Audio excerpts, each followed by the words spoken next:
from the worlds of the Genesis of Androzani Advent Calendar. The December Dump. Alright, Callum, what is a White Walker's favourite bean? I do not know. A human bean.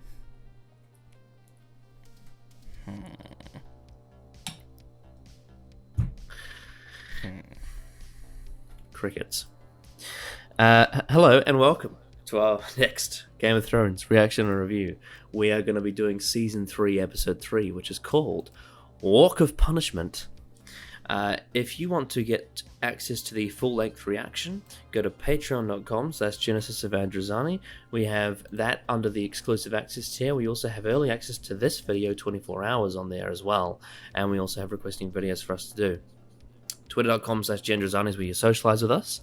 And letterbox.com in the description. I don't know what the link is. It's my account. I can't remember what it's called. Is where you can check out my reviews of films. That is enough plugs. Last time we had Darkwing's Dark Words. So We did.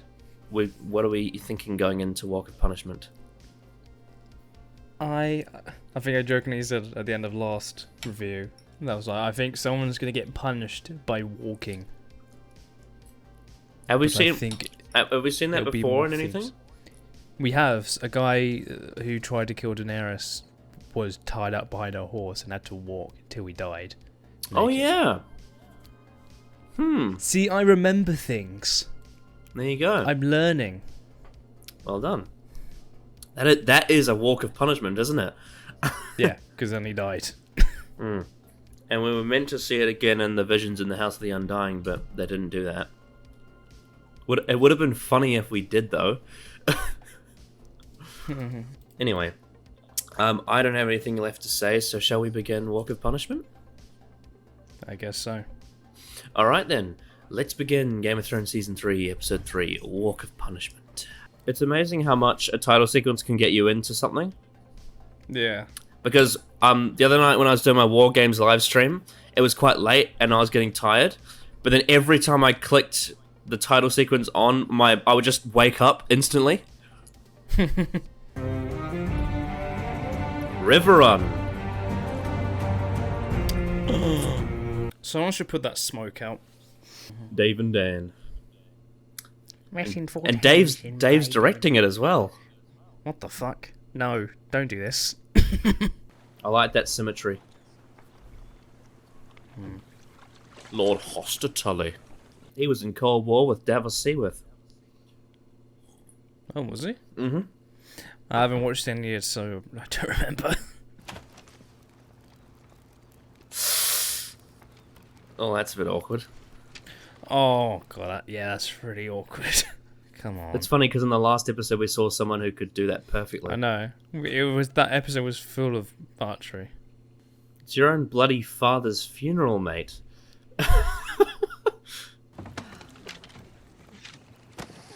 He does it in one shot. Actually, to be fair, it is his uncle, not his father. Anyway. Oh. Wow. Hey. Martin Lannister. William and Martin Lannister are 14 years old. Martin is 15.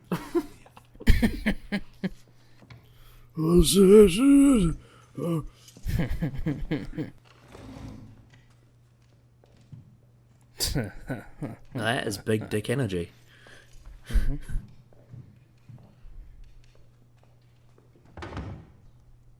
I suppose you don't like us, my Queen Regent.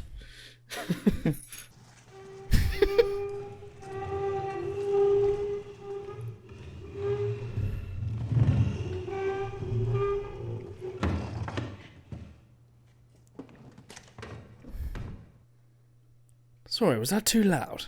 In Stark's absence, Roose Bolton holds Harrenhal, which would seem to make him Lord of Harrenhal in practice, if not. Rather than married. Lady Arryn and I have known each other since we were children. She has always been positively predisposed toward me. A successful courtship would make Lord Bates. Well, hasn't taught me much about managing it. I have no doubt you will prove equal to this challenge. Here, here. He smelled that girl in the summer air. There in the maiden fair. Looks like every other shit in on the road. Now, apologies, but you're one ugly fucker, and I'd rather not see you no more. Oh!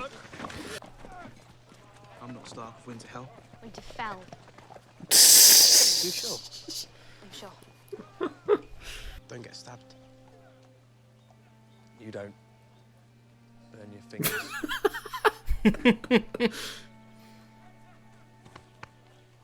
Thanks, lad.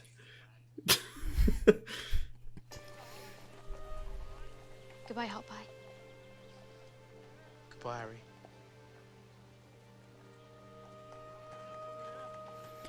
Didn't you think the show would have a fucking emotional goodbye for Hot Pie of all characters?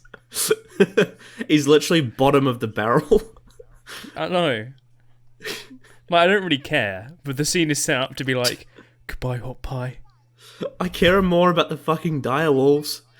I know. Oh, dear. This is really weird. That was a weird scene. Yeah, they played the Stark theme and everything. I know, that's so weird.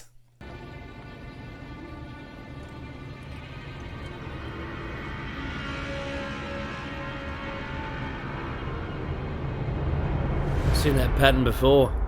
Recognize this place, Callum? Yep.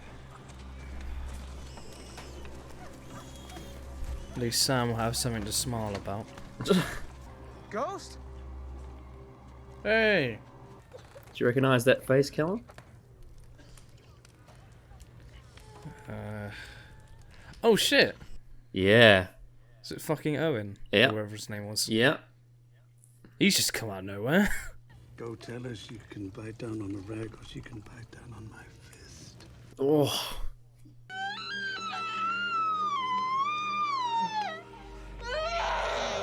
Oh dear. Oh no. You know what Craster does to boys? Fucking murders him. Oh. Jeez. Oh. Fucking hell. The walk of punishment is a warning, Your Grace. Walk of punishment. Ah. That will mean blood on your hands before the thing is done. The blood of my enemies, not the blood of innocents. Oh, yep. Sure. Yeah, it makes sense. Makes sense to me. You know what I saw? Butchery. Babies, children, old men. Did you know him well, Sir Barristan? I did, Your Grace. Finest man I ever met. I wish I had known him. But he was not the last dragon. I like how they're continuing that mirroring with Stannis Baratheon. How she's got two people on her shoulder. The Harpy. Your ship will buy you 100 unsullied. Because Master Krasnez is generous. Valar Morgulis. Yes, all men must die. But we are not men.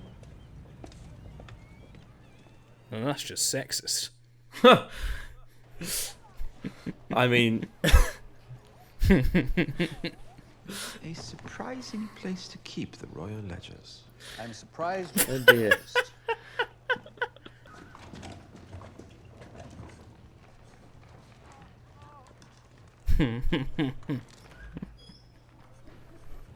Any advice for me on my new position?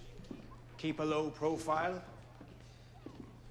If I had a gold dragon, for every time I heard that joke, I'd be richer than you are. Well, you are richer than I am. You want a real challenge? Try horse. I've tried quite a few. Well, have you ever been with a woman? No, my lord. Wonderful. Just specializes in first timers. She's not bad with second timers either. Marae is quite the spear handler herself.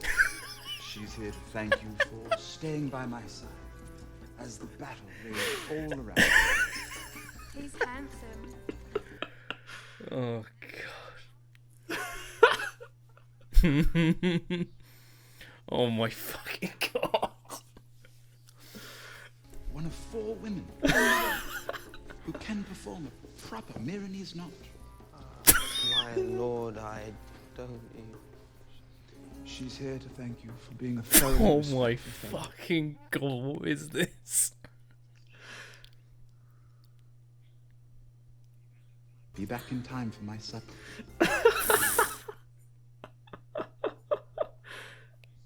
Pace yourself, lad. Pace yourself. I didn't tell them anything. What did you do to them? Lots of things. And they seem to... These ladies enjoyed him so much they gave him the time for free. Is that what you're telling us? Sit down, Podrick. No way he's actually just a really good fuck. No way. Are you fucking kidding me?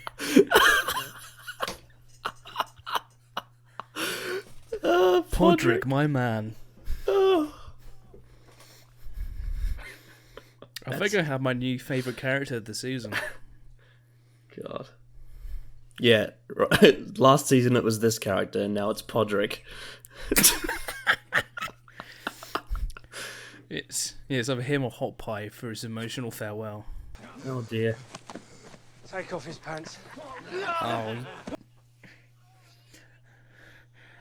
How does this turn into 13 Reasons Why? You little bastard.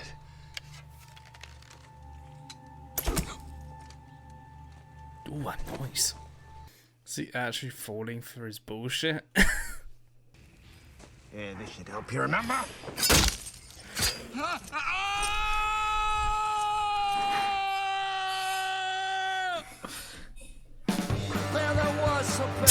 What the fuck?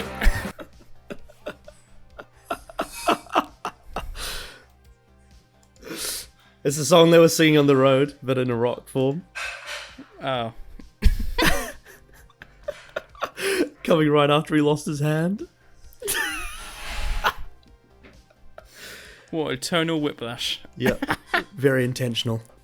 Alright, Callum, your initial thoughts on Work of Punishment. I thought it was good. I thought it was a decent episode. I think the ending, the very, very ending, was shock. It was a real shock because, you know, his hand is now clean off. Mm-hmm. Were you aware of this? Yes, I know that he loses his hand. Oh, yeah. Because after watching Mauler's Umbrella Rage, he mentions how he hides his hand for some reason and then doesn't. Yeah, you can see. King's Landing. You can see his hand. Yeah, it's ridiculous. Yes. That's the one thing I remember. Yeah, it just grew back.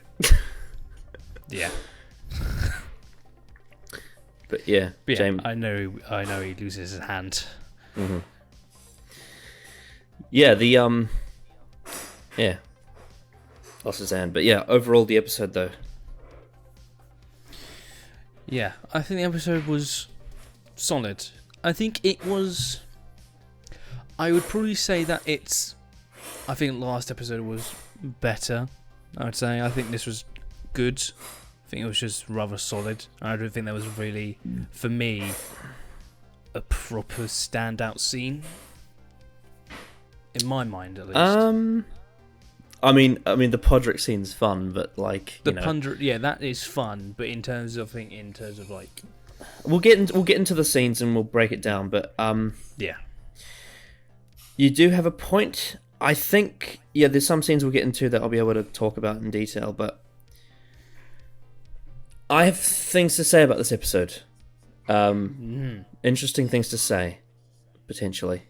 But yeah, there's some.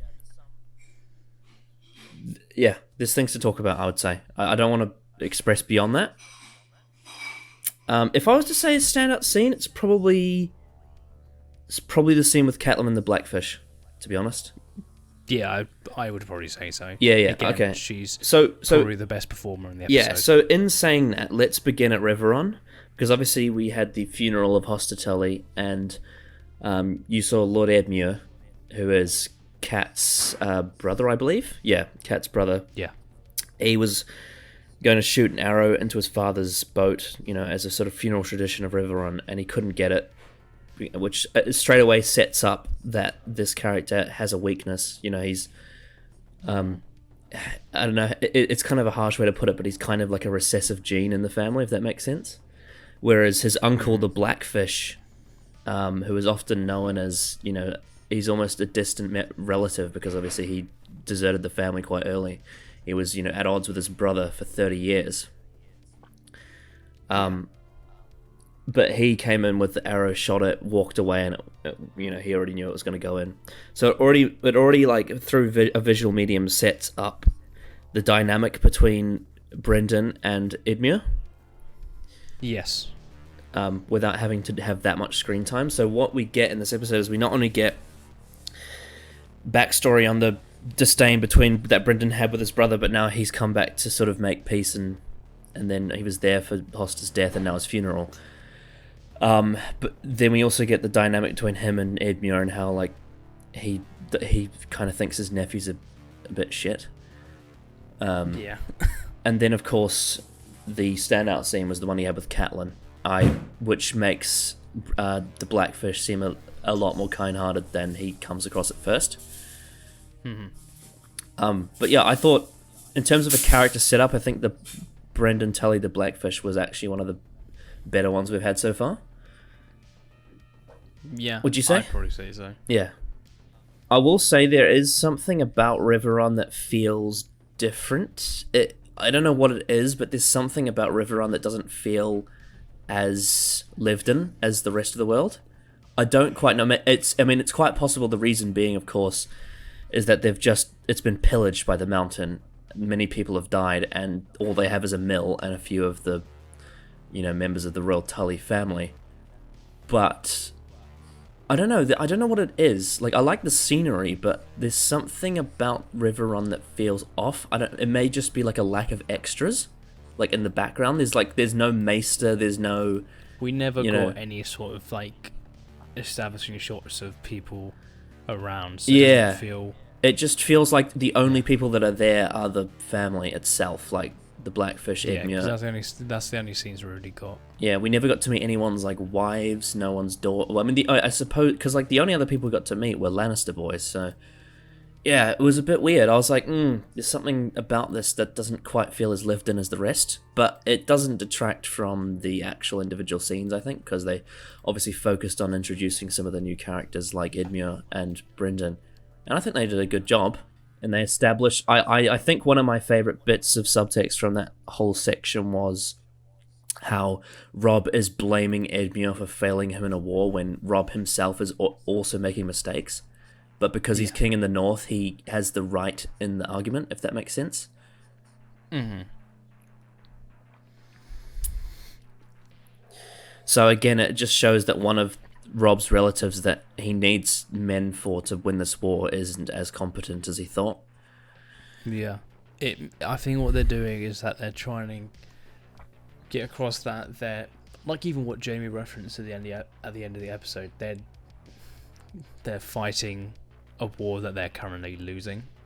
Yes. It feels like it's starting to drift off for them.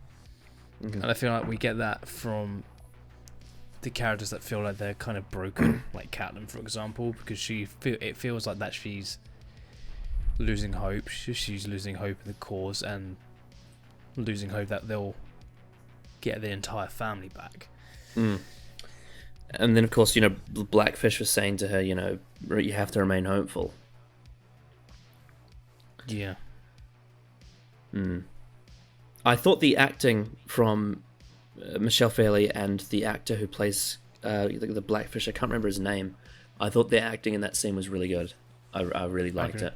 I think the actor who plays the Blackfish is actually really well cast. He, like we say with a lot of new characters, they always feel different to everyone else that we've met.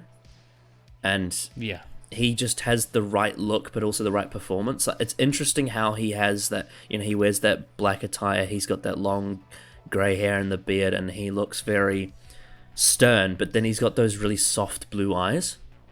He's got those really kind eyes. And it's interesting how he comes across so differently, but from scene to scene, but it doesn't feel jarring. No.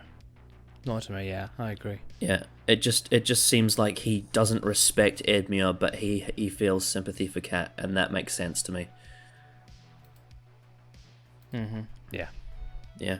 But yeah, I thought that whole setup at Riverrun, aside from the fact that there was something off about the setup, I thought it was all very solid in the sense that through the visual medium of the funeral and also the dialogue, it really set up Brendan and Edmure as what characters they are straight away, without mucking around.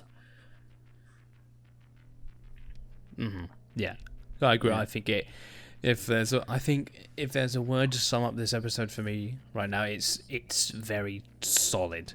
And I think all the stuff that with them was very solid. One thing that links a couple of scenes in this episode is the ability to tell a story with no dialogue. And that is present at the funeral. It's also present at the small council scene as well. Yeah, those two scenes, specifically, I would say, Yeah. But I thought the Riverrun stuff was really solid.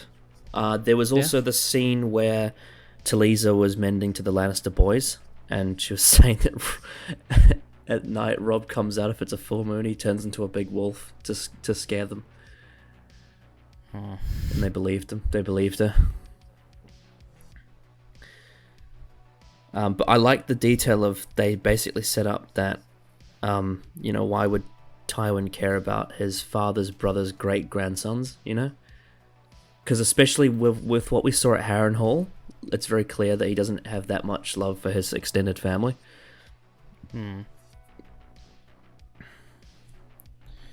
Yeah, I thought it was a nice setup at Riverrun. Yeah, I agree. Then we move on to King's Landing. We have the small council meeting with Tywin Lannister, Grandmaster Pycelle, Varys, Littlefinger, Tyrion, and Cersei, where they make Tyrion the Master of Coin. And I thought that scene was really good. I thought it had a really good comedic timing to it, and I also really like the subtle details of all the actors, like when they talked about how Roose Bolton claimed Harrenhal. How Littlefinger, because obviously Littlefinger was promised Harrenhal Castle, right? And now that Roose Bolton's taken it, you can see Littlefinger is like a little bit jealous, or at least he's just like he's what the fuck. But obviously he's not going to speak up. No. But yeah, again, one of my favorite things about any scene with Littlefinger and Varys is, and Pycelle as well, is how they subtly take jabs at each other that Tywin Lannister doesn't really notice, but we notice as an audience. One of my favorite ones was when Pycelle snapped out of his fake persona slightly, and you saw a little bit of the real him when what does he say to Tyrion? When he's named Master of Coin, I think it was. I can't remember. I can't remember. Yeah, but when that happens, you can see Pycelle the facade drops just slightly, and you see him smirk at Tyrion because Tyrion obviously knows. It's really funny. Yeah, it is. Yeah. But I just really liked the visual storytelling of that scene, how the way they all just got to their seats. Oh yeah, I thought that was really good. And it's I like the fact of Tywin is obviously at the head of the table, and then you got Tyrion at the opposite end because it represents their sort of clash, and also the shift of power is now that Tywin's at the top, Tyrion's at the bottom. Then you've got obviously Littlefinger, Varys, and Pycelle, who are on one side of the table, and then you got Cersei on the other side. I just think that whole visual storytelling was really well executed. Yeah, I agree. Of course, with him becoming the Master of Coin, he figures out that Littlefinger has been borrowing money from the Iron Bank to pay for everything. and they own loads. They owe loads to Tywin and the Iron Bank. He has that conversation with Bronn about loaning money. He has that scene with Littlefinger in the brothel, which I really liked, because obviously, you know, Littlefinger's passing on the Master of Coin role to Tyrion, but then of course that ties into the whole Podrick thing, which was completely unexpected.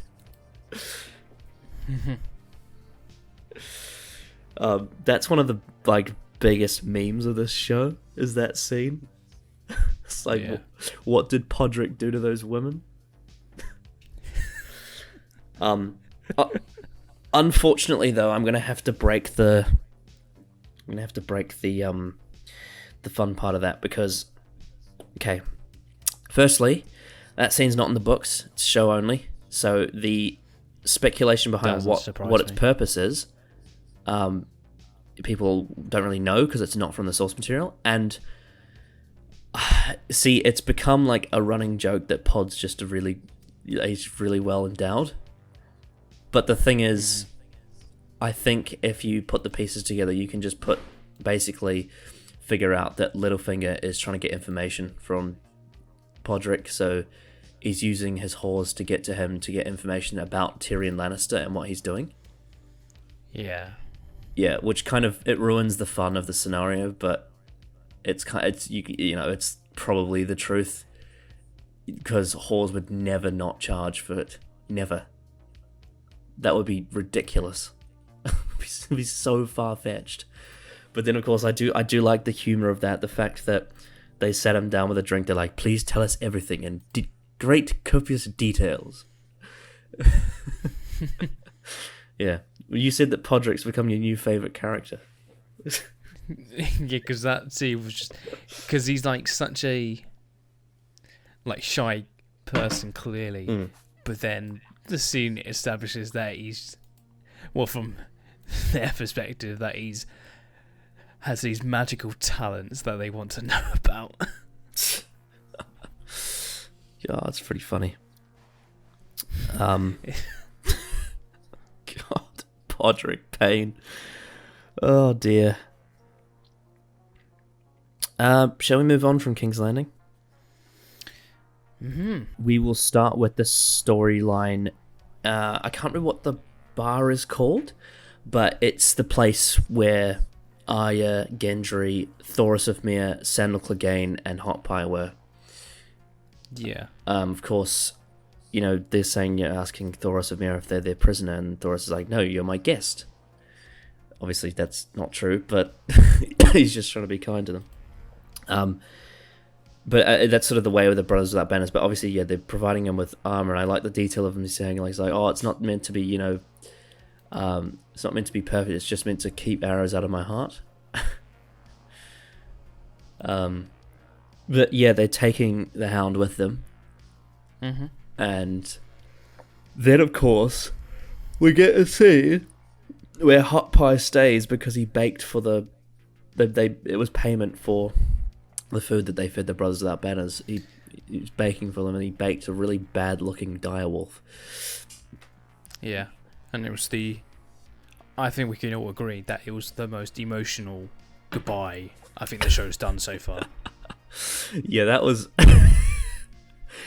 I mean,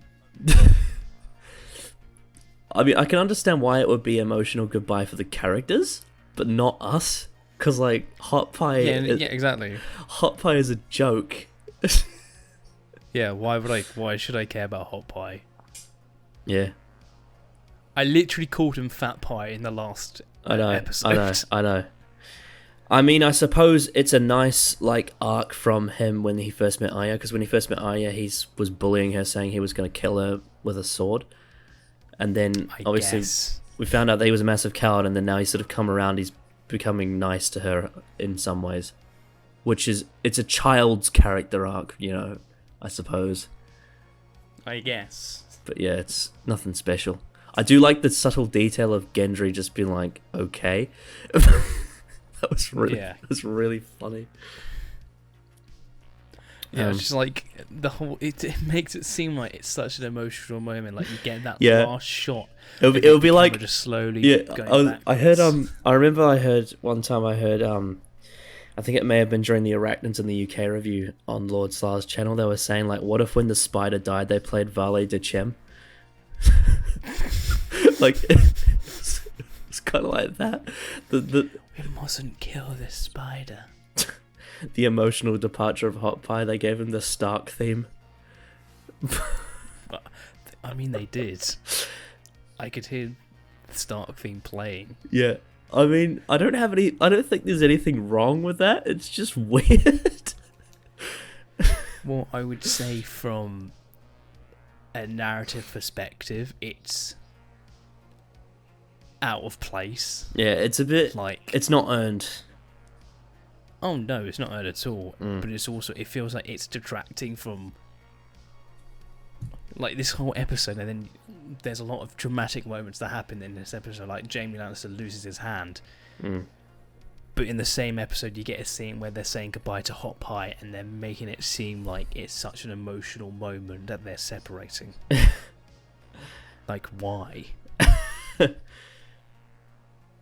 Yeah, I don't know. That was I would probably say that's the worst scene of the episode. Well, it's a contender, I would say. Oh yeah, it's definitely a contender. Yeah, I've got things to say going forward, but yeah, I do think it was I think if they'd done it without the score, it may have worked better. Like if it was a bit more just sort of subtle. I don't know. But maybe on the cutting room floor, like they watched the clip without music and it just felt wrong and they wanted to add it. So it's just one of those things, maybe. I don't know. It was that, and I think like the sort of like final shot, I'm just like, what is this? That's really the moment I was like, what the fuck is this scene? Yeah, I don't know. It feels like it would only work if Hot Pie was actually a really well-developed character, but he's really not. But he's not. He's a minor side character. Yeah. See, an example of a minor side character getting a really good exit is Lomi Greenlands. Because he was like, I need you to carry me. So they stabbed him. Like that was a good exit. And then yeah. God, I'll never forget how funny that was. How like he's literally on the floor dying and he's just whining like a little bitch. He's like, yeah, you'll have to carry me. This guy's got a sword. He's got a sword in his hand. Listen to what he says. They just attacked all of you. Yeah. Anyway, but like that was actually a really good scene for Lomi's exit. But with Hot Pie, it's a bit like, okay, sure. Anyway, let's move on from that. We have, beyond the wall, we have Mance Rayder with Jon Snow, Ygritte, Tormund, Orell. They find a pattern of horse meat that's been chopped up by the White Walkers. There's the detail we find out that those dead crows that Orell saw in the last episode have now been raised as whites. And I think we get what I believe is Mance Rayder's sort of iconic scene where he says, I'm going to light the greatest fire the North's ever seen. So, obviously, now that Mance Rayder has pretty much got confirmation that the White Walkers are after them, he's basically said to the wildlings, we're going to go south and we're going to have to fight to cross the wall, otherwise we'll all die. Which makes sense. It actually makes sense why he would do that. It's not an act of evil. It's actually an act of survival. Which is one of the things I think makes Mance Rayder such an interesting character, is that everything he does is justified. But the Night's Watch hate him because he broke his vows. Yeah. Like someone like Ned Stark would hate Mance Rayder, which is why it's interesting to see him paired with Jon Snow. But yeah, he basically said that he's going to send Tormund and Ygritte and Orell and Jon Snow to climb the wall and attack the Night's Watch from the other side. So now you've got to think to yourself, well, is Jon going to help them attack the Night's Watch, or will he betray them? And there's a lot of tension there because, like, for example, he's actually, you know, you can tell there's like somewhat of an attraction with Eirich, like even though he doesn't want to admit it. Yeah. So like if he got invested in this woman, would he be able to betray her? You'd ask yourself that question, because we know how John. Well, because we know how sensitive John is with women, especially because Eirich reminds him of Roz. Mm-hmm. So yeah, it's interesting detail. And then of course you got the detail of like Tormund Giantsbane, this massive ginger like warrior who's basically like, if you ever betray me, I will rip your guts out, Jon Snow, you know? Yeah.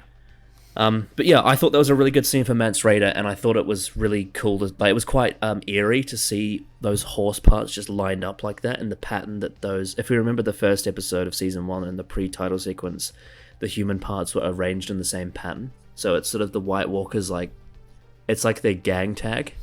Right. Okay. And like that's why Mance Rayder said always the artists.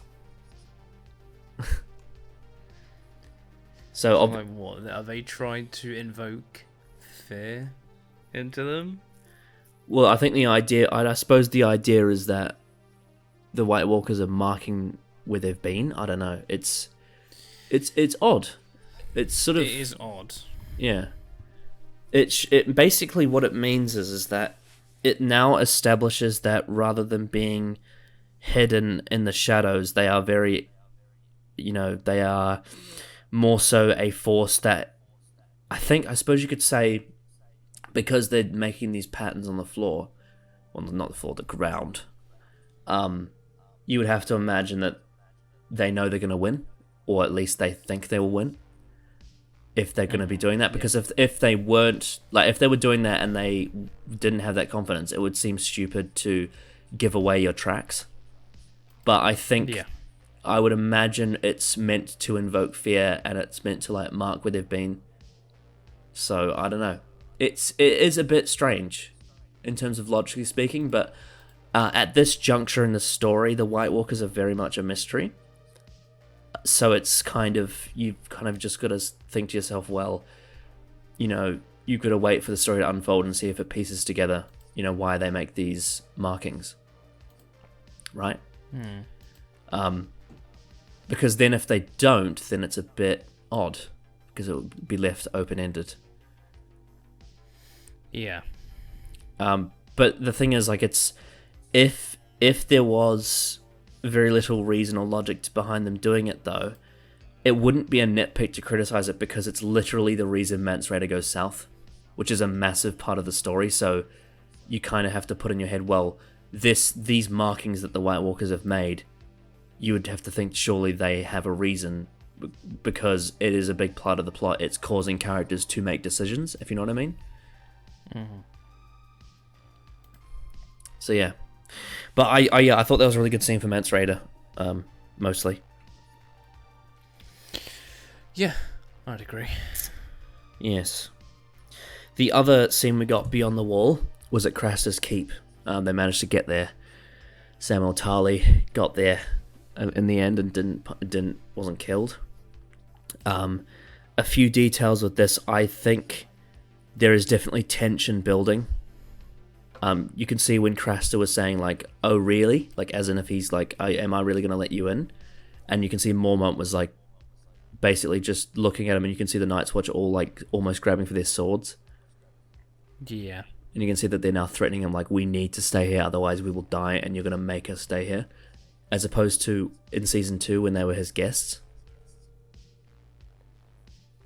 And I think the thing is, Craster knows, because Craster has a working relationship with the White Walkers, you can tell, like, he knows exactly what's up. Like, he knows the reason why they've got this sense of urgency. And I think one of the things that I like about the White Walkers is that the characters don't really talk about them. They're almost like, you don't speak of them because it's sort of like a touch wood situation. Like when they talk about, when Mance Rayder talks about it, he says to Jon Snow, you know what those men turned into? He doesn't make it, like, he doesn't say it in words, if that makes sense, because it's almost like you don't speak of it. But of course, Craster very much was bullying Sam Tarly, so Sam got out of the room, and then he ended up seeing Gilly give birth to a boy. And we know what happens to boys at Craster's Keep. But one small detail of this episode is we were introduced to, well, at least I think this character, it's quite possible this character may have appeared in background scenes before, but as played by a different actor. But we were introduced properly to the character called Carl Tanner, who is played by Bern Gorman, who is the actor who plays Owen in Torchwood. Yeah.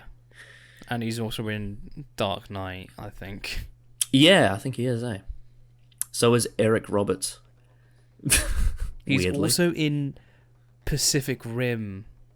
I remember seeing, like, why the hell was he in this film? But yeah, the character that Owen from Torchwood plays is called Carl Tanner, and he's part of the Night's Watch.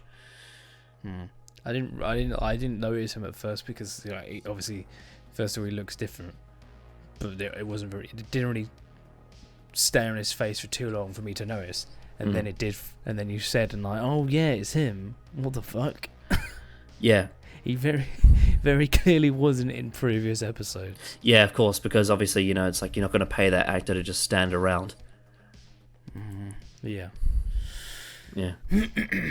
But I think one thing to say about Craster's Keep is that I like how this time around it feels like there's been a shift of power, because in the first time they went there, it felt like Craster had the upper hand, whereas this time it feels like the Night's Watch is starting to like shift the power, where like it feels like Craster's actually the one that's got to watch out. Yeah. And that all comes from, obviously, you know, Craster being not a very good host, but also the tension around the White Walker situation, which is present on both sides, because obviously Craster's being pressured by them, and Mormont is obviously lots of his men have died from it. So there is a lot of tension between them.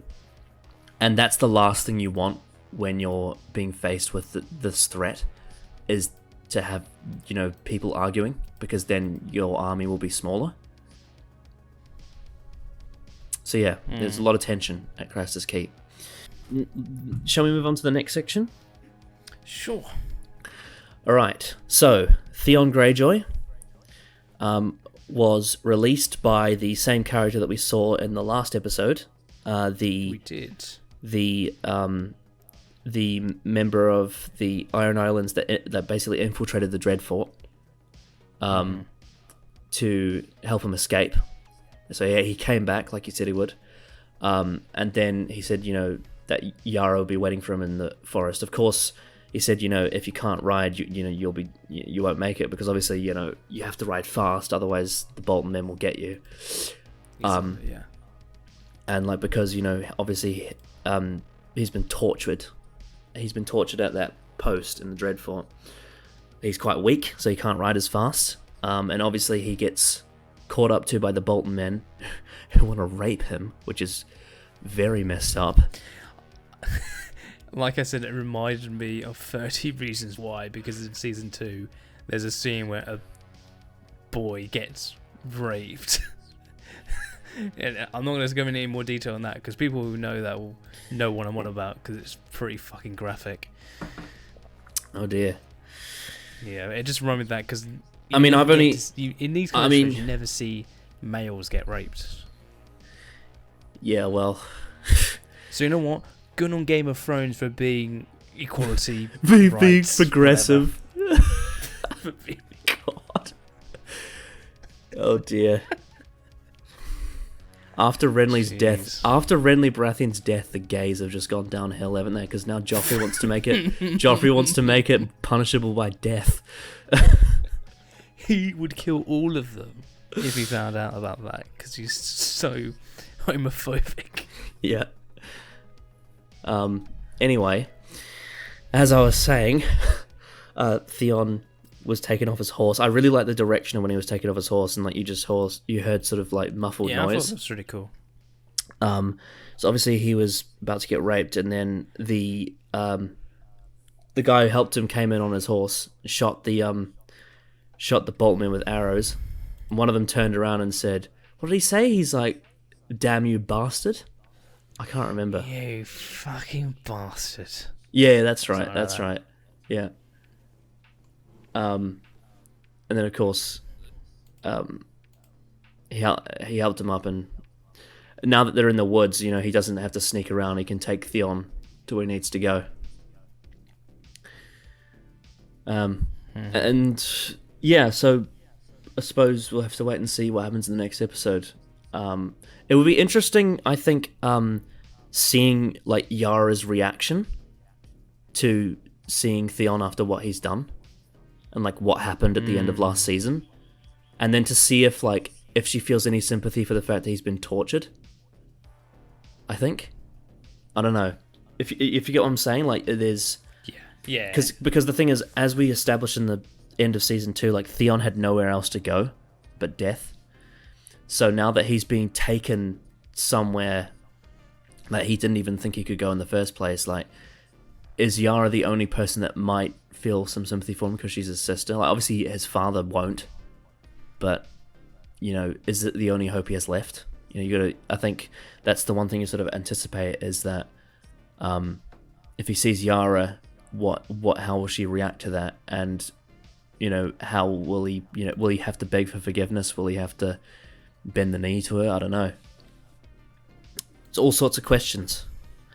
So many questions. And then if they take them to Yara and the Bolton men know where they are, will they ambush them? And then, like, you know, what if they take Yara into the torture chamber? What would happen then? Would then Balon have to rise up another rebellion against the Boltons? And then fail again? What if the Bolton men create, like, a family tree of torture with, like, Balon, Yara, and Theon? They're just all in the same room. I suppose we have to wait and see what happens next. One thing I can say, though, about the actor who plays the character who saved Theon, he was in what's the show called? Secret Diary of a Call Girl. You know, the one that Billy Piper was in? Yeah. He's also in, I think, a show called The Misfits, and he was in that awful Marvel show, the Runaways. I don't know what it was called. I remember. Yeah. So yeah, both him and Matt Smith were in that show with Billy Piper. Yeah. That's really funny, and yeah. So, yeah, I find that trivia interesting. Anyway, shall we move on to the next bit? Yeah. Okay. This is where it gets interesting. So, we talked about the hot buy scene being a bit weird, and that is true. The tone didn't feel weird. It didn't feel earned. However, However, I do feel like even if the tone wasn't earned, in terms of the situation of the scene wasn't earned, I do at least feel like there was an effort made to tell a character arc of sorts. It's very childish character arc, and I wish that the scene was executed a little bit differently to make it feel like it fits, like, without the music. But I feel like in some ways you could alter that scene from a production level and keep the script fairly similar and have it still work. Like, in terms of change the way it's directed and the way it's scored. And you could have had the scene work, if that makes sense. You could have had, like, a bit of a bittersweet ending for Hot Pie. Sure. There is a scene in this episode that I don't think you could have changed production for, because I feel like the problems for me are with the script, the way it's written. Okay. And that's the scene between Stannis Baratheon and Melisandre. Okay. Because personally, I don't like this direction that Stannis' character has been taken in. And the reason why is because I haven't mentioned it up to this point because it wasn't relevant in the story, because within season 2 it all sort of worked within its own little corner. Yeah. But now that we have come to the more broader spectrum, I can now speak about this character as a whole in terms of a long-term story. And what I can tell you is that Stannis Baratheon in the TV show is a very different character to how he is in the books. Right. And one of the reasons why is because in A Clash of Kings, which is the book that was adapted into Season 2, Stannis Baratheon does not trust the Red Woman, and he is using her to get men on his side because of his desperation. But in the book, and the book of Season 2 that was adapted from, Stannis Baratheon is very much a sympathetic character, and with the Red Woman, he doesn't trust her, he trusts Davos Seaworth at first. Yeah. And then when you get to A Storm of Swords, which is what Season 3 starts to be adapted from, there is a progression after losing the Battle of Blackwater where Stannis starts to be tempted by the Red Woman's power. Right. And that makes sense because he's lost. It makes sense why he would... Because, and also another thing I should add is that building up to Renly's death in A Clash of Kings, Stannis Baratheon was questioning it the whole time, whereas in the TV show he doesn't question it until after he's done it, like after he lost the battle. But the thing is, we're in the books where he was questioning it all the way through, and he did it. Eventually, he was eventually convinced to do it, but like it took a while to convince him.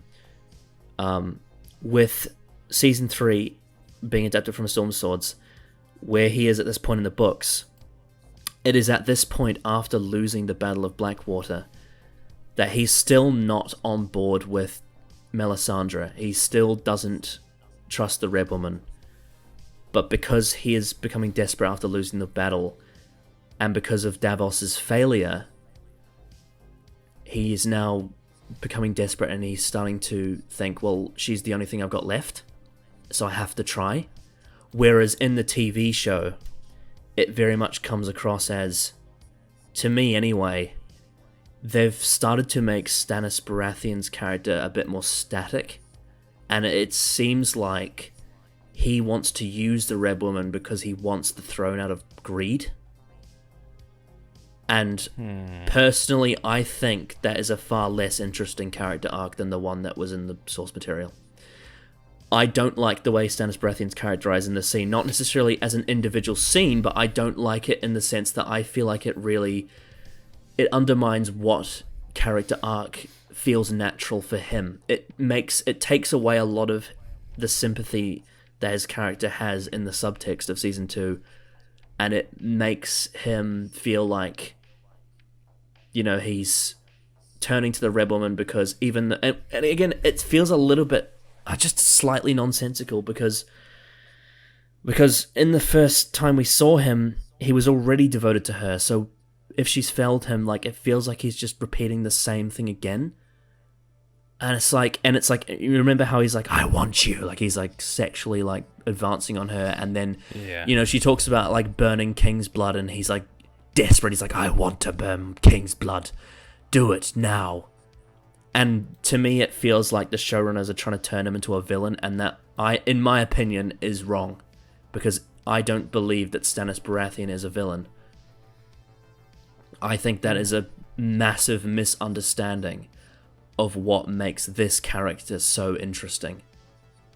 And the roots of it start with Season 2 not making him doubt the Red Woman, but within its own story, it works within Season 2. However, going forward, it has a negative effect on his arc now, because there is no build up to him doing what the Red Woman wants, because he already is in her pocket. So now we're not going to have that character progression for him, because he's already there. So he's literally just going to be a static villain who wants the same thing all the time. And I personally think that is kind of a failure of the character. Nothing wrong with the actors. I thought the actors were really good. I think Stephen Delane, for what he was directed, I think he plays a really nasty, like really good nasty Stannis Baratheon. But in my opinion, this is not the direction I want for this character. For what I believe to be the ideal arc for Stannis Baratheon, I think it makes him a lot more black and white than he was. And yeah, I don't like it. This is my least favorite scene from the episode, because at the very least, Hot Pie's character feels like it's right. It feels consistent. It's just the way it's presented is over emotional, Whereas with Stannis Baratheon, this is an actual character change that I disagree with. And I feel like this is actually one of the very first times that I can say that I feel like Dave and Dan haven't actually got a character right. Because with the Karth storyline, it wasn't to do with the characters, it was to do with the plot. Yeah, it was to do with the writing of the storyline. Yeah. Whereas here, I feel like this is the first time they're actually starting to mess with a character.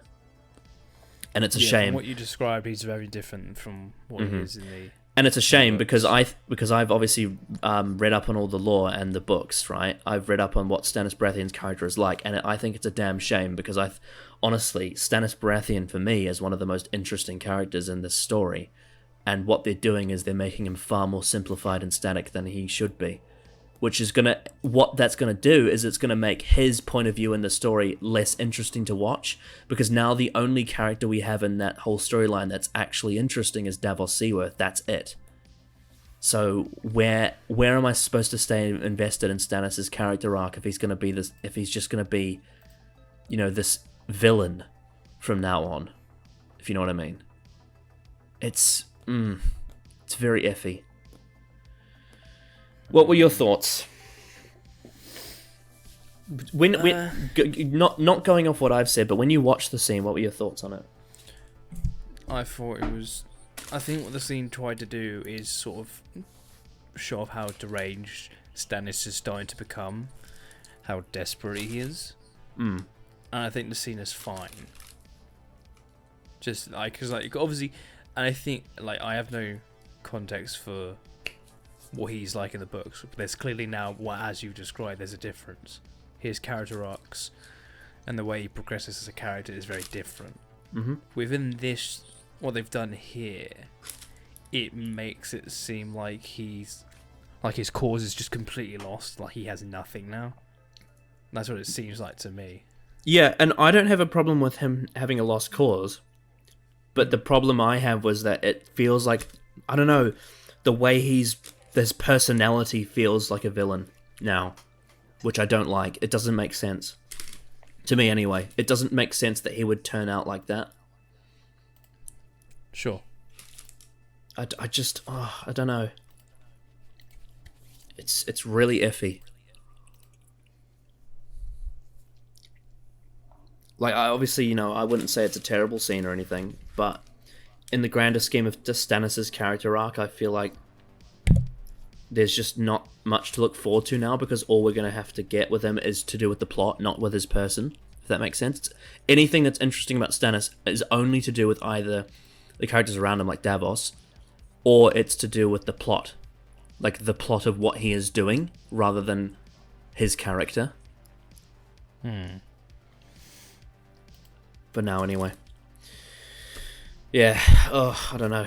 It just upsets me, when they do things like this. It's very clear to me that I think Dan and Dave don't quite understand Stannis Baratheon. I think that when they read the books, he's clearly very different. Yeah, when they read the books, I don't think they quite got it. And the reason why I feel like Season 2 works as an isolated story is because even though they've changed a lot of Stannis' motives as a character, the source material is still adapted, so there's still a really, really solid plot in there, and there's still a lot of interesting subtext around Stannis, even though he is a little bit more close to the Red Woman. It's just that I think what they did with Season 2, while it worked as an isolated story really well, brilliantly, I thought he was one of the most interesting characters of Season 2. It doesn't benefit the character going forward as much as the book version does, if that makes sense. And I feel like they should have shown a bit of patience. Most probably. Because I think the arc you described for him in the books, it feels like more the better way to have him feel like he's a constant active character. Yeah. Within the narrative. Yeah, because if you remember the episode, I think it's the Nightlands where Melisandre seduces him, I feel like that level of seduction in terms of him actually starting to believe in her should be happening, sort of not quite now, but like a little bit later than now, where he's actually starting to turn on her side, like he's starting to be tempted by her, rather than in season 2 where he should have been using her but not believing in her. If you know what I mean. Yeah. Because the thing is, like, the first scene with them in season 3 where Davos is there, where they imprison him, the reason why that scene is meant to be an impact is because Stannis has lost trust in Davos Seaworth. But the thing is, like, that would have had such a bigger, like it would have had a massive, even a bigger impact had he not trusted the Red Woman in season 2, because then it would really show that he's starting to shift if he was willing to trust her over Davos because he failed her. The thing is, with season 2, it felt like it was a bit, like, it was almost half-half, and like that worked for the individual story, but in terms of his long-term character arc for Stannis, I feel like if he was more trusting of Davos Seaworth in season 2, it would have been a bigger shock when he put him in prison, if you know what I mean. And started to like be tempted by the Red Woman. I don't know. There's many things you could have done.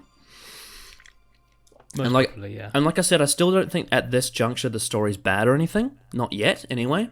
No.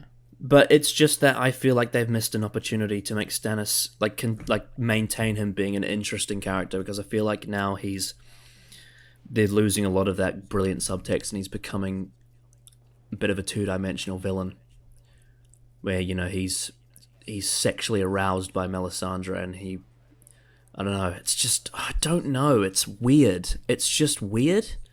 It feels like, you know, the showrunners are trying to use very cheap tactics to get people to dislike him, you know, like abusing women, like wanting sex, like wanting the throne, wanting to kill people, like out of like being really happy about it, being like, when he talks about killing Joffrey and Robb, it's like he's smiling, he's like, I want to kill them.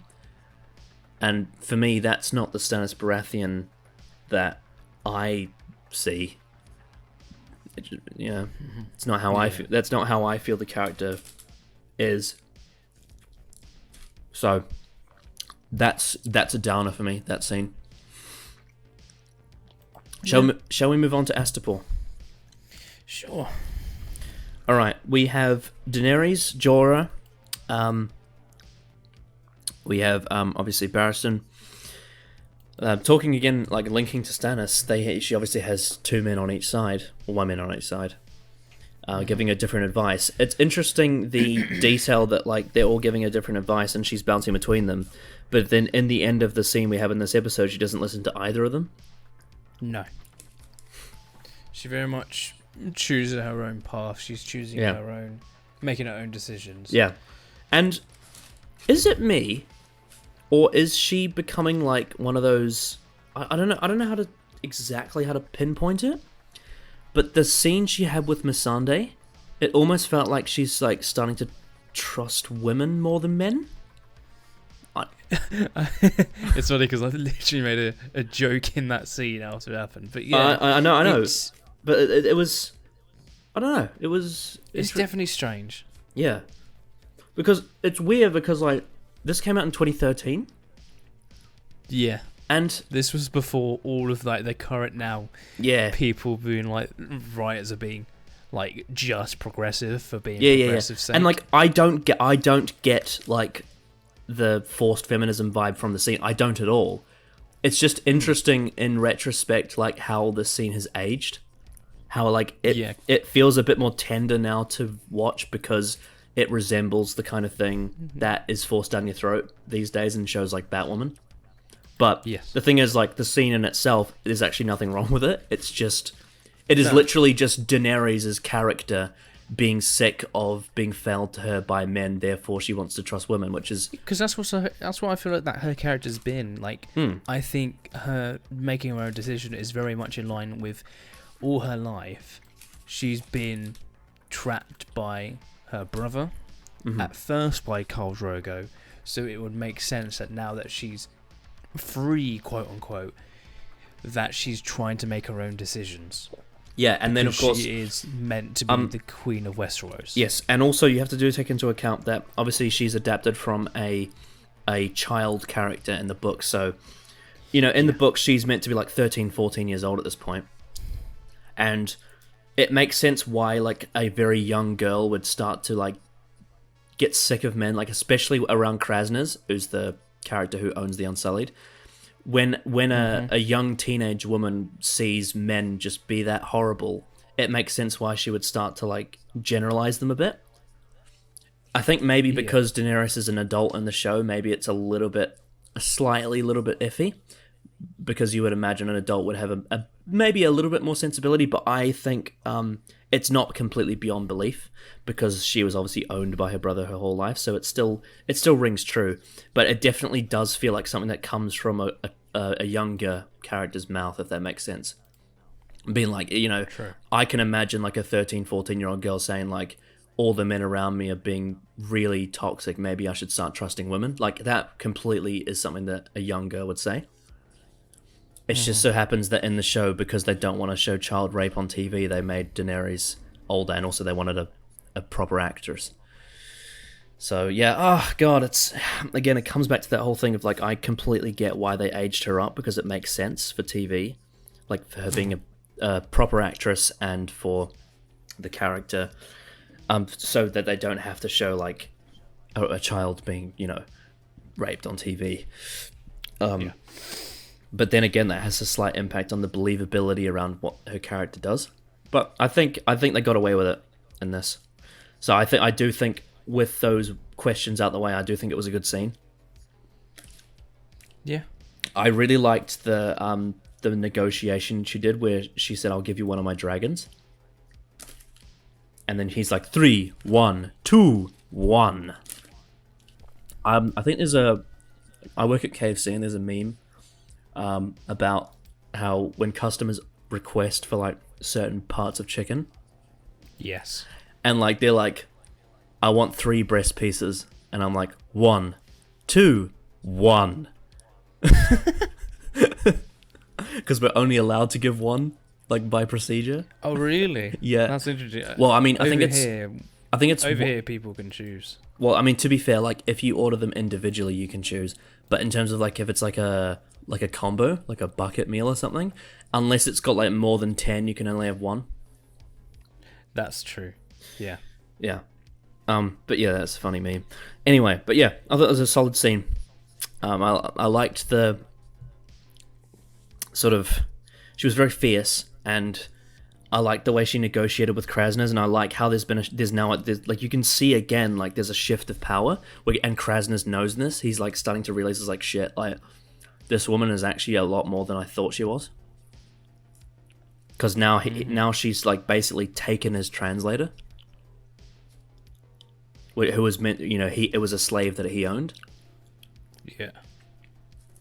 But also in the subtlety of his performance, you could also see he, like when she walked away, he kind of smirked, like he's like proud of her a bit, He respects her for being so good at negotiating.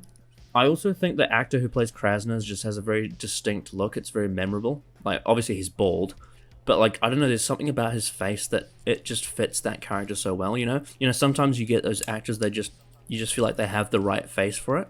We were talking before about the Blackfish and how his face feels like it really does fit this character, and I feel the same way about Krasners. We gotta wait and see what happens now, because Daenerys has now said she's gonna bargain to buy 10,000 Unsullied and give him 1 dragon, and he wants the biggest ones. He wants Drogon, the Black Dragon. Yes. Yeah.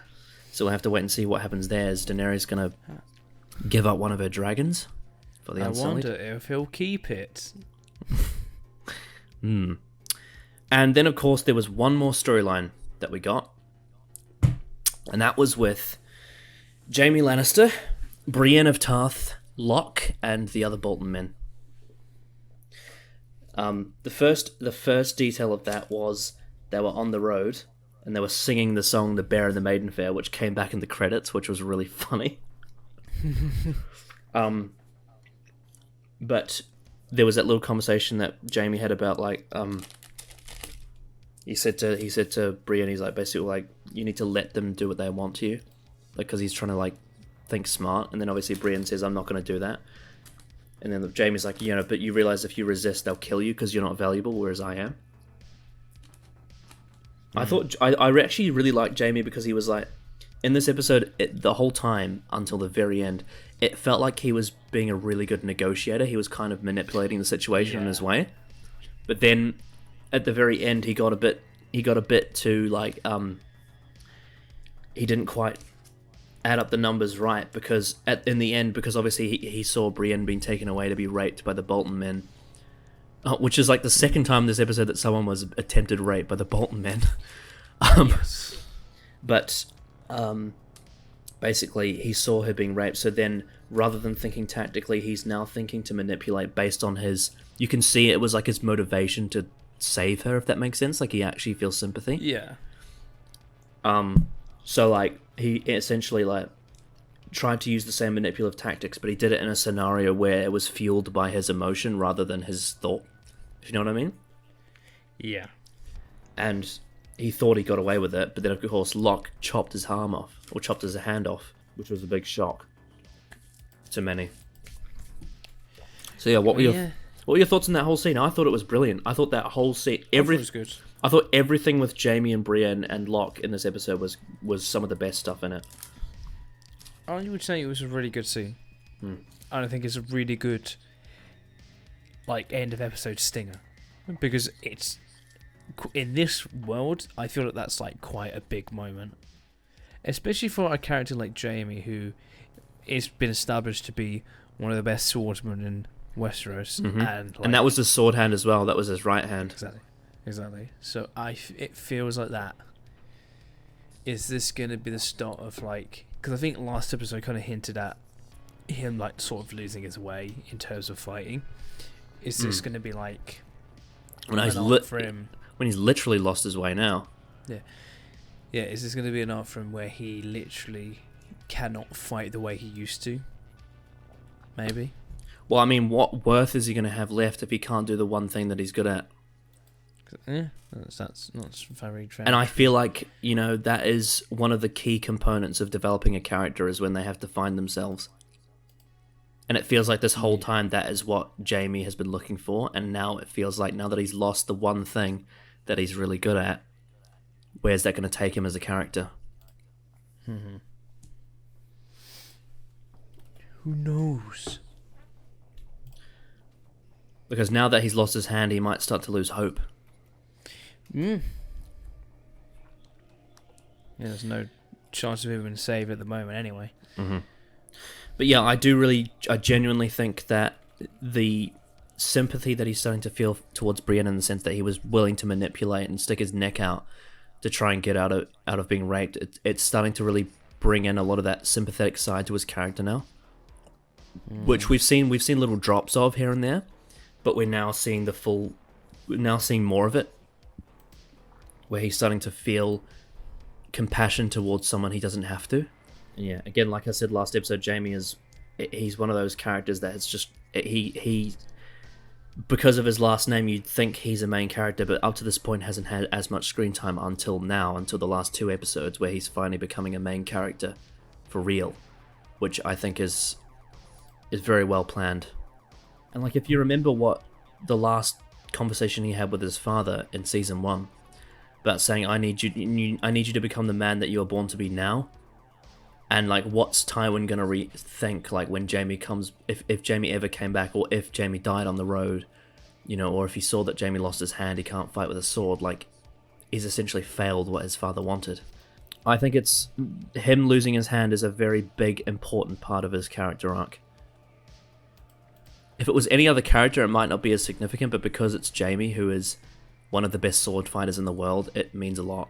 There was a little detail where Barristan Selmy revealed that he knew Rhaegar Targaryen, and he said he was the finest man he ever met, which is interesting, considering Robert's POV on the war. Considering that Robert Baratheon said that Rhaegar took the woman I loved and abused her, and then you get Barristan Selmy, who was in his Kingsguard. Well, not Kingsguard, he was in Aerys's Kingsguard, but he obviously knew Rhaegar because he was heir to the throne. And he said that Rhaegar was the kindest man he ever met, so it gives a different point of view on Rhaegar Targaryen that Robert Baratheon had. And of course, you know, Jorah Mormont still, he's slightly having a bit of a rivalry with Barristan because he realizes that Barristan might have information about me. You know? And he's basically saying, like, I need to do at all costs keep on Daenerys' side. Shall we move on to the historical and reception? Yes. Alright. The episode was praised by critics. The website and Rotten Tomatoes consensus reads, a bit of a well-placed levity perfectly complements the shocking final scenes of Walker Punishment, adding up to hands down the most thrilling episode of the season so far, minus one hand. God. Haha. Matt Fowler says a shocking chop and rollicking rock song led us out of a Strong Thrones episode. What did you think about that when they played The Bear and the Maiden Fair as a rock song in the credits? It was very much I don't think in a bad way, but it was definitely like tonal whiplash from the I think stinger. It was absolutely intended, and I like the fact that it was the same song they were singing on the road. Mm-hmm. It was quite subversive, wasn't it?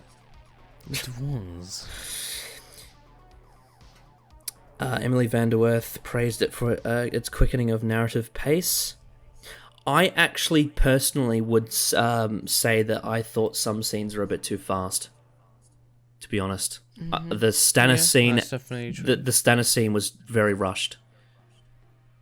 It felt like the dialogue was spoken very quickly and there was no time to breathe. Though not all of it was rushed. A lot of the episode was fine, but I actually don't think necessarily that the quickened pace necessarily equals good story. It just means that it makes it, I suppose, more entertaining for idiots. I don't know. I don't know. Don't want to speak down on anyone, but I don't really have a different answer. Time Magazine, James Ponizwazik praised the episode, writing, the one thing I love about it as a fan of fantasy fiction since I was a kid is that it has a level of ugly realism missing from much of the genre. That is true. It's got a very Game of Thrones is a fantasy, but it's very full of realism. Yeah. This episode was written by David Benioff and D.B. Weiss, and it was directed by David Benioff. So it was a very showrunner-centric episode. What did you think of David Benioff as a director? I mean, it did feel like most episodes in terms of direction. I think it was. I think overall it was just solid. I think it's definitely like, for me, it was definitely probably just like a downgrade from last episode, because I think last episode had some like brilliant direction, and in this it was just solid. It was just competent direction. I would say for me, my favourite shots, the first one is Beyond the Wall with the White Walker's pattern. The way that panned up, that was brilliant. The other two were the other one was also Beyond the Wall with Gilly's birthing scene. That was really well directed. That when they've revealed the baby. Another one for me was the close-ups with Krasners and Daenerys. That was really well executed. It really showed the actors' faces when it needed to. The direction around the funeral scene, I thought there was really good direction around showing like where the arrow went. That was well done. And also, I would say, what was the other one? I think it was, obviously the silent scenes. You got the small council scene, and then the other one. The other one was the scene where at the very end where Jaime's hand got cut. That the way the way the camera moved up and down was really well done. Like that could have looked really fake, but it looked great. It looked like the perspective of someone from their eyes looking up and down, and it worked. It did. The only thing I would say is that the CGI of Jaime's like wrist looked really bad, like after it was cut. But I don't blame them for that. It's funny because they literally could have just cut Ghost from this episode and not have the dial appear, and spend all that money on making the hand look better, or making the wrist. You know. Yeah. The music by Raymond Javadi. So other than the weird track of the Stark theme playing during Hot Pie's character exit. What did you think? What did you think of the music? I think the music was pretty good throughout. There's been a lot of singing in this season so far. There has. Like in the last episode, there were people singing the Reigns of Castamere, and now this episode, there were people singing the Bear and the Maiden Fair. But yeah, I thought the music was solid. I thought it was really solid. Yeah, I'd agree. Yeah. So the 2 tracks we're going to be listening to. The first one is called Reek.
I really like that. I like how the first half of it is a remix of his theme from season 2. But it's got a much sense of urgency, and then of course it transitions into the obviously the silence part. Obviously, we'll play as he's knocked off his horse, and then I feel like the second half, it just, I don't know, it feels like he's a tortured character, you know, not just metaphorically but literally as well, like he was in the previous episode. So I think this is a nice progression of his theme for this season. Would you agree? Yeah, I'd agree so. The next track we're going to be listening to is called For the Realm.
I didn't have a second track for this episode in there, so I just added that in there so I could fill out the space. That was a filler. Mm-hmm. Yes. That was good though, I like that. Yeah, it was cool. Really cool. I always like those kind of like more quiet string kind of music. It reminded me of something it would be in like Last of Us, because I think the game Last of Us has a lot of really good music that sound like that. I always like that kind of music. What time is it now for? I guess it's time for the trivia time. Trivia. Okay. The title of this episode comes from Walk of Punishment in Astapor, where tortured or punished slaves are displayed. The song... Oh, yeah, that's where it comes from, Walk of Punishment. The song played during the end credits is The Bear and the Maiden Fair, performed by the band called The Hold Steady. This is the first episode of the series to be directed by showrunners David Benioff and D.B. Weiss. However, only Benioff is credited as directing it. Both directed the episode, but due to the way that the Directors Guild of America rules work, only one of them could be officially credited with directing it. So I believe at some point when they direct again, it'll be credited to the other one. Because they can only have one of them credited for it. Yeah. The scene in which the small council members arrange their chairs, non-verbally signifying their tactics towards seeking power, was invented for the TV show. Production designer Gemma Jackson explained a small issue they ran into on set. At one point, the script calls for Cersei to drag her chair from one side of the table over to where she can sit at her father's right-hand side, but the actual chairs are very heavy, more than actress Lena Headey could actually lift. Therefore, the chair that Cersei uses has to be specifically built to be lighter, so Headey could successfully move it around. I thought that was really funny how Tyrion dragged it along the floor. Just like add to that awkward silence. Yeah, exactly. Because that's what he wanted to do that. He wanted it to be as awkward as possible. Mm-hmm. Bran and Rickon Stark's storyline does not appear in this episode. Sansa, Joffrey, Margaery and Olenna also don't appear. The preceding episode focused on the Sansa, Joffrey, Tyrell activities in King's Landing, while Tywin Lannister and the Small Council did not appear. This episode follows up on the other half of that, not featuring the characters seen last episode, to focus on the activities of Tywin and the Small Council. Jaime Lannister mentions to Brienne that he used to have trouble reading, so his father made him read for 2 hours a day before he could begin his sword practice. Tywin mentioned Jaime's reading difficulties and his solution to them in the Season 2 episode The Old Gods and the New, during a conversation with Arya Stark at Harrenhal. Though he said he would make Jaime read for 4 hours, not just 2, so far the books have made no mention of Jaime having a dyslexia-like condition. Well, I like it because that scene that we had with Jaime links up with the one we had at Harrenhal with Tywin, so it confirms that it was true. Yeah. In this episode, the Iron Bank of Braavos is mentioned for the first time. And there is a specific actor who plays a character from the Iron Bank of Braavos that I'm very interested to when you meet. He's an actor that we both know very well. Okay. The Iron Throne's debt problems, with the realm being an astonishing 6 million gold dragons in debt, were mentioned way back in episode 3 of Season 1, Lord Snow by Ned Stark. Exactly 20 episodes ago. The outbreak of the War of the Five Kings didn't make such massive debts simply go away, and now the Lannisters have come around to addressing this as a major problem. That, as Tyrion explains, Littlefinger always acted like he was brilliant at finding money, but it turns out that he was really borrowing massive amounts of money from the foreign banks.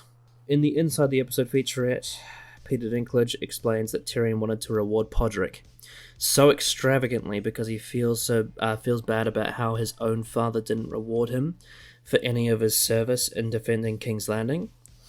Tyrion is honestly grateful that Podrick saved his life and expects nothing in return. He just likes rewarding people who deserve to be rewarded when he can. Arya Stark challenges the Hound about what he did the last time he was at the inn, referring back to when he rode down and killed the Butcher's Boy on Joffrey's orders. So, if you remember, that's the same one they were at on the King's Road. The fact that a major war... I was thinking about that. I thought that was like the episode she was referring to. Yeah, it was that one. I don't know why. It was that one. So there's still beef between them because he killed the Butcher's Boy. Catelyn's uncle, Brynden Tully, calls himself the Blackfish because of his rocky relationship with his older brother, stemming from Brendan's refusal to take part in a marriage alliance with House Redwine, in which Hoster proposed for him. This led to Hoster calling him the black sheep of the Tully family, but pointing out that Tully's symbol is a fish, Brendan decided that this made him the Blackfish of the Tully family. Brendan took this as a personal sigil, the normal blue and red Tully heraldry, but with the silver fish replaced with a black one. In a moment of anger, Robb Stark tells Edmure Tully that Tywin Lannister has his own sister's captive. It's actually just Sansa. Although he technically had Arya, but he didn't know it. Or at least we don't know if he knew it or not. Maybe he let it go. Yet this hasn't made Robb stop fighting, thus Tywin Lannister won't stop fighting just because Edmure had captured Tywin's father's brother's great-grandsons. Willem and Martin Lannister are actually the younger sons of Kevan Lannister, so they're the younger brothers of Lancel Lannister. Thus Tywin's nephews. Robb's point still holds that they're younger nephews, and thus minor relations compared to Tywin having Robb's own sisters. Plus Tywin didn't even stop the war when his own eldest son Jaime was Robb's prisoner. Robb apparently just speaking loosely out of anger to punctuate his point, rather than drastically changing the family relationships of Willem and Martin. So, I would have to think that in this instance, because Kevin's sons have been captured, you would imagine that he would be telling his brother about it, and there's the sense of urgency for it. You know, he'd probably say to Tywin, you know, you need to send me men because I need to get my sons back, and then Tywin would probably come back and be like, my son is still missing. Your responsibility is to find him. Writer Brian Cogman explained initially that Martin and Willem were only supposed to appear in another episode. However, after the table read, the production team felt that their sudden introduction and their major scenes in that episode happened too quickly and would confuse the audience. As a result, they created a brief extra scene in this episode introducing both of them in a Riverrun prison cell. It feels very added in, doesn't it, that scene with the Lannister boys? It feels very, like, just random. Yeah, I forgot that happened until you just mentioned it. Yeah, exactly. I mean, they found a reason around it. They're like, oh, well, Talise is a nurse and she has nothing to do, so we'll have the Lannister boys that were captured be fixed up. But you can very much tell the dialogue is written from the showrunners. It's like telling tales about King Robb and how he turns into a wolf at night. In the books, tortured slaves in Astapor are put on display as the Plaza of Punishment, not the Walk of Punishment. This change arose from complications in the shooting location. The Old City section of Morocco, where the scenes of Slavers Bay are filmed, features espionage of gunpowder cannons, which could not be physically removed. This posed something of a problem, as production designer Gemma Jackson explained. A whole line of cannons that were absolutely immovable, and we don't have cannons in our world. We decided to incorporate them as a walk of punishment, and we built cannon covers, and actually the repetition of them made them look even better. I don't think anybody would question that they weren't there all the time. Okay, so they had to change the name of the episode because they had cannons in Morocco. That's pretty interesting. Right. So that gives you a bit of an idea about the lore, though, the fact that in this universe, cannons don't exist yet. They're in the future in terms of technology. When Jorah... They do have crossbows, though. When Jorah asks him how many wars he has fought in, Sebastian Salme says 3. There were the War of the Ninepenny Kings, the Greyjoy Rebellion, and Robert's Rebellion. The corpses of the Watcher's horses are not simply scattered around. They are arranged in a symbolic pattern of 7 spokes spinning counterclockwise. Note that the wildlings found in the opening scene of Winter is Coming were also arranged in this pattern. Oh, actually, no, they weren't. No, the one they were arranged in that episode was a diamond with a vertical line. Tyrion says that the contortionist prostitute Kayla is one of the only 4 women in the known world who can properly perform a Meereenese knot. This is a subtle in-joke for a fan of the books. Fans of the book, sorry. In the fandom, Meereenese knot is a reference to a complex series of plot problems George R. R. Martin encountered while writing his 5th novel, A Dance with Dragons, problems which delayed the novel for a considerable amount of time. Oh yeah, bit of trivia actually about the books. So I told you about how, for the most part, the events of Season 3 are being adapted from the first half of A Storm of Swords. Yeah. One thing I can tell you is, there are parts of this that are being adapted from A Clash of Kings. I can't exactly remember which part, but there are parts of it that are. And the scenes with Theon are adapted from A Dance with Dragons, which is the 5th book. Right. So Theon Greyjoy appeared in the first 2 books, A Game of Thrones and A Clash of Kings. And then he disappeared for book 3 and 4, so he didn't appear at all in A Storm of Swords or A Feast for Crows. And then he pops up again in A Dance with Dragons, and that's where we are here. So the timeline is actually quite different. But they've managed to make it a workaround of it, and have it sort of where it all just sort of blends in terms of timelines. Yeah. We'll have to wait and see what kind of consequence that has in the future, though. Gary Lightbody, frontman of the band Snow Patrol, makes a cameo appearance as the Bolton soldier, singing The Bear and the Maiden Fair as they ride. Because they had to appear in a wide shot, Nikolai Coster-Waldau and Gwendolyn Christie are indeed sitting tied back to back on a live horse, not a prop horse. The dismounting was something of a process. I can imagine that would be really difficult to manage, wouldn't it? Showrunners David Benioff and D.B. Weiss explained that putting the lively indie rock cover of The Bear and the Maiden Fair in over the ending credits as an abrupt jump cut immediately after Jaime Lannister's right hand is cut off, in order to intentionally create as much mood dissonance as possible to try and make the shock the TV audience feels match the shock the book readers had when they read that Jaime lost his hand. The wildly mismatched pairing of the violence and a rock song by a contemporary band was a very deliberate move. It's such a shocking ending, and when we read the scene in the books, it was so shocking to us. To really hammer home the shock of that moment, you need something unexpected. There's no version of a traditional score that would keep you as off balance as we wanted to for the scene, leaving you feeling. I can't imagine having that conversation with Raymond, our composer. Now we need the Jaime gets his hand chopped off music, which we always loved. In An American Werewolf in London, we see a hero shot and killed, and then the lover runs embraced to his dead body. It's a sanding, but then we cut to black, and it's a bouncy 1961 Marcel's Het, Blue Moon. And that jarring juxtaposition was fantastic. Yeah, I think it works to make you feel off balance, for sure. Yeah. The viewership, though. So what did we have last time? Last time was 4.2 overnight, so it was down slightly, wasn't it? From 4.4. Yeah. So this time, the overnight viewership was 4.7. Ooh. And the overall was 5.8. So this is the highest viewed overnight we've had so far. Yeah. Give your conclusion and rating out of 10 for Walk of Punishment. I thought it was solid. I think there were some pretty good performances in some scenes. I think there were a couple of odd scenes here and there that felt really out of place and felt like they came out of nowhere in terms of how they were structured. Overall, I just think this is a just very solid and competent episode, I would say. So I'm probably gonna give this... I'm gonna give it an 8. I think if I was being a bit harsh, I'd probably give it a 7.5, but I think I still enjoyed it, and I think it had a really good stinger at the end, so I'm gonna give it an 8 out of 10. Yes, I'm very conflicted. I'm bouncing between a 7.5 and an 8. Because I think out of all the episodes so far, this one has had some of the most flaws.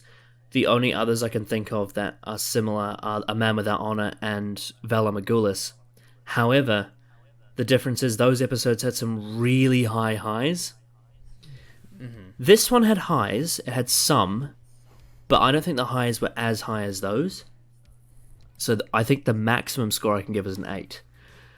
But do I think it's weaker than Lord Snow and the Nightlands? That's the question I've got to ask myself. I think this was very close to being a 7.5 because of the scene with Hot Pie and the scene with Stannis Baratheon.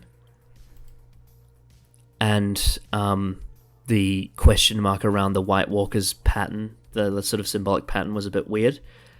However, we are still yet to get to the point where that a flaw in this episode was actually going to destroy something. The same way that something like, in terms of the plot, it was mainly just questionable character moments. Mm-hmm. And the only reason I'm not going to drop it down to a 7.5 is because I think the Jaime stuff was brilliant, especially the very end. And for the meme, I think I should probably have some mercy on it for the Podrick scene, because that was brilliant. That was hilarious. But I'm going to say this is a very tender 8 out of 10. And it's possibly the weakest episode we've had. It's either this or the Nightlands, I think. Yeah, it's probably one of those two. Yeah. Oof, I'm not sure. Because both this and the Nightlands have a really good cliffhanger. I feel like if it didn't have the great stinger, this would probably be a 7.5 for sure. Yeah, I think that the Jaime getting his hand cut off is something that is like a legendary moment in the books. And I think it was really, really well handled here, like with him sticking his neck out for Brienne and then that having a consequence is a brilliant moment. So I think it deserves an 8 just for that. But it just got there because there was a couple of moments in this episode that I thought, oh, that's a bit iffy. But yeah, we're still keeping within the 8 barrier. We still haven't gone below it yet. I'm sure we'll get there at some point, won't we? But yeah, anything else you want to say before we wrap up? No, I don't have anything else to say, no. Alright, next time we're going to be watching Season 3, Episode 4, which is called, And Now His Watch Is Ended. Oh.